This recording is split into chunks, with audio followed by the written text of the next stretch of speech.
The Strange Dr. Weird.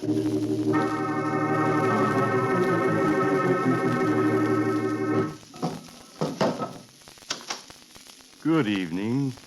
Come in, won't you? Well, what's the matter? You seem a bit nervous.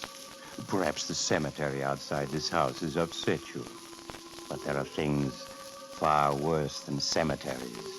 For instance, being lost in a wilderness where death is never more than a few inches away. As in the story I want to tell you tonight. A story I call Dead Man's Paradise.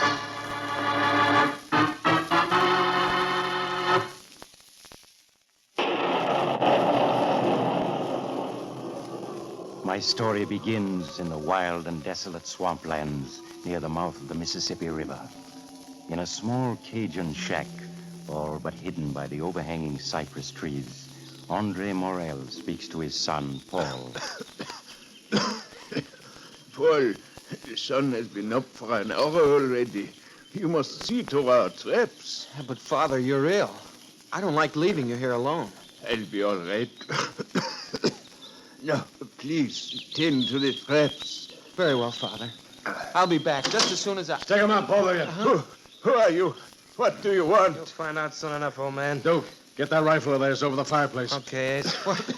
You must be the two bank robbers the radio was warning everyone about. That's right, bright boy. Now every cop in Louisiana is looking for us.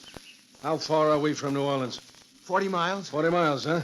Well, you're taking us there in your boat. But we lent our boat to Pierre Duval. Besides, no boat can get through swamps. Hey, Ace, what are we going to do? We figured on sailing right through to New Orleans with no trouble at all. We'll have to make it on foot, that's all. These Cajuns know every inch of the swamp, so bright boy here will guide us. No, it's impossible. Well, you must. He will kill you if you do not do as he asks. That's right, kid. Your old man's talking sense. But you don't know the swamps.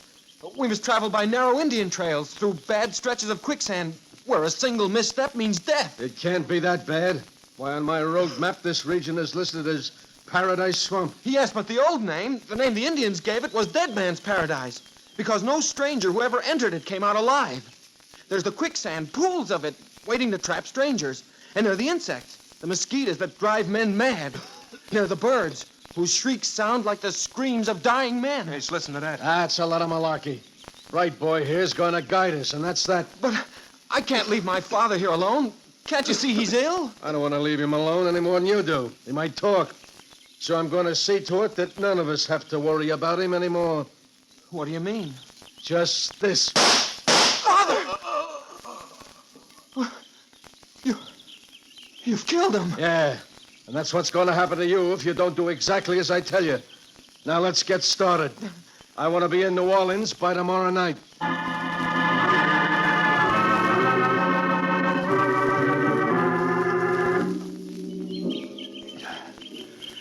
We've been working for 7 hours now, Ace. How far do you figure we've come? Hey, bright boy. How far we come since this morning? 10 miles. 10 miles? Hey, that ain't bad. Hey, Ace, what's that? That's just a bird, not a ghost. Pull yourself together, Duke. There's nothing to be scared of. Just trees, underbrush, and swamp pools. Yeah, I know, but every way you turn, everything looks the same. Yeah. If we didn't have that Cajun kid to guide us... Hey, Ace, look. Kid's trying to give us a slip. Oh, he is he? Well, this'll teach him. Ace, he hit him. Yeah, I could hardly miss him at this distance. Come on. Should have kept a closer watch on him. Might have known he'd try something like this. Well, here he is. Yeah, his head's all covered with blood. He's dead, all right. Yeah. You never knew what hit him. Yeah, but Ace, what are we going to do now without the kid to guide us? Now, we'll just have to go on the rest of the way by ourselves. But how we find our way every way you turn is nothing but swamp. We can't go on without a guide. Get hold of yourself, you fool. If you lose your head, you're done for. Yeah, but Ace, what chance we Shut got? up, will you? Listen to what I have to say. Now, by keeping our eyes on the sun and doing a little figuring, we can keep going in the right direction. As for the quicksand, well, we'll just have to watch our step. Just keep saying one thing to yourself. New Orleans is only 30 miles away, and we're going to make it.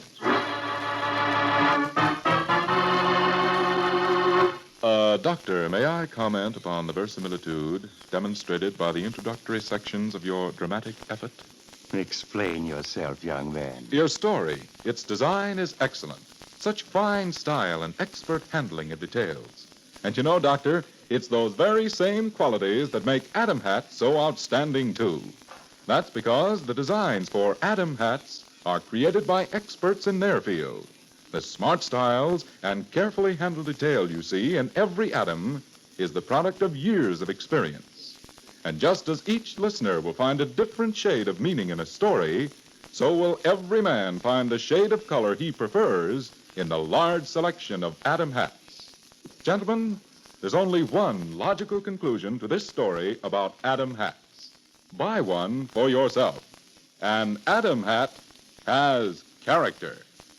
Now, back to Dr. Weird's story.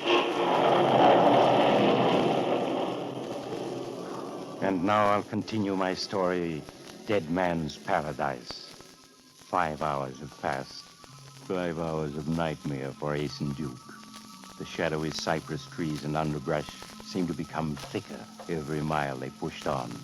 And they were constantly forced to detour around swamp pools and lakes, ever mindful of the treacherous quicksands they must avoid.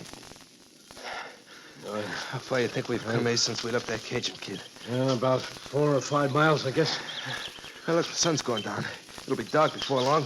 What do we do now? We'll stop pretty soon and wait for dawn. In the morning, we'll push on. Neither of you will ever get out of these swamps alive. Did you hear that? Yeah, that sounded like... You have committed murder, and you must pay. Hey, Ace, it's the voice of that Cajun kid. No, it can't be. I knocked him off. It's the voice of his ghost, that's what it is. Oh, don't be a fool. The ones who have died in the swamps say you too must die. Hey, you see, I told you he's come back to get us. Both of you will die in the quicksand. Only 20 feet ahead of you is a pool of quicksand. Hey, you hear that? There's quicksand ahead. Doc, don't be a fool, I tell you. You really think this quicksand ahead he'd warn us? Just a trick to get us to walk in another direction where the quicksand really is. Yeah, Ace, I guess you're right. Why, sure I am. Now keep going, straight ahead. Oh, okay. We still got an hour or so until it gets too dark to travel. We gotta make the most of it. Yeah, Ace, but just the same, don't you think? Hey! What's wrong? I stepped into some quicksand, Ace. Help me, I'm sinking. Duke, try crawling out. I can't, it keeps sinking deeper. Ace, help me. Oh, if I only had a rope or something. Wait till I look around. No, it's only me. Look, how can I help Ace, you? it's sucking me down. It's already up to my chest. Give me a hand and pull me out, will you? I can't do that. You'd pull me in with you. Ace, do something. There's nothing I can do without a rope. No, there must be. Ace, don't let me die like this. Help me, will you? There's only one thing I can do for you, Duke. And this is it. Duke. He's dead. Yes, he's paid for his crime. Now it is your turn. No, you may have gotten Duke, but you won't get me.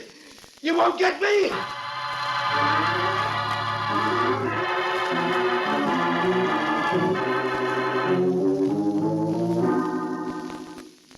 With an effort, Ace pulled himself together, determined not to suffer Duke's fate. Taking a bearing from the twilight rays of the sun, Ace continued on his way, cautiously scanning the ground before him. Time and time again, the voice of the Cajun boy came echoing through the swamps, mocking Ace's efforts to escape, telling him of the quicksand that lay waiting on every side. There is no escape for you. Just ahead of you lies quicksand. And you are going to die in it. Shut up! Shut up, you hear? Death is waiting for you in the quicksand ahead. Maybe this'll keep you quiet. You should have saved one bullet for yourself. Be quiet. Be quiet, you hear? You're dead. You can't talk. You seem confused now. Is the quicksand ahead of you? To the left? To the right? If I were you, I'd turn to the left. Oh, trying to outsmart me, aren't you, huh? Well, you can't. I'm going straight ahead. You're making a mistake. There is quicksand just ahead. If it was, you wouldn't be telling me. I know better than to... I'm caught. It is quicksand. I'm sinking. Yes, it's quicksand. And in a minute you will sink beneath the surface. Then your crimes will be paid for. You're not dead. You're alive. I didn't kill him. No. That bullet you fired at me only creased my scalp, knocked me unconscious. I recovered in time to trail you, get my revenge. Oh, don't stand there. Get me out of here. I'll confess to anything. Only get me out of here. Why should I help you? You killed my father. No! This is the same pool of quicksand that Duke died in. And now you're going to join him. No. You've been wandering around in circles for hours. But I knew you'd end up here. No. Oh, don't let me die. Don't let me die. The quicksand is up to your neck now. In a minute it will reach your mouth. And then it'll be all over. Save me. I don't want to die. No, my father didn't want to die either. But you killed him. Help me.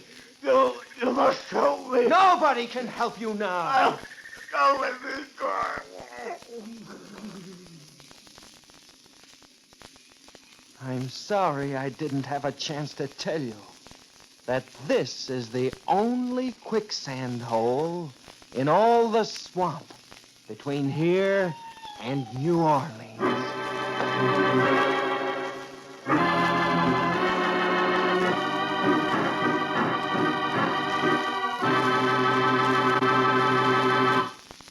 If Ace had only known there was just one pool of quicksand, he might have reached New Orleans. But you see, he let his imagination run wild, envisioned death on all sides. No wonder he traveled in circles and ended up dead. I know another case where... Oh, you have to go now? Too bad. But perhaps you'll drop in on me again soon. I'm always home. Just look for the house on the other side of the cemetery. The house of Dr. Weir.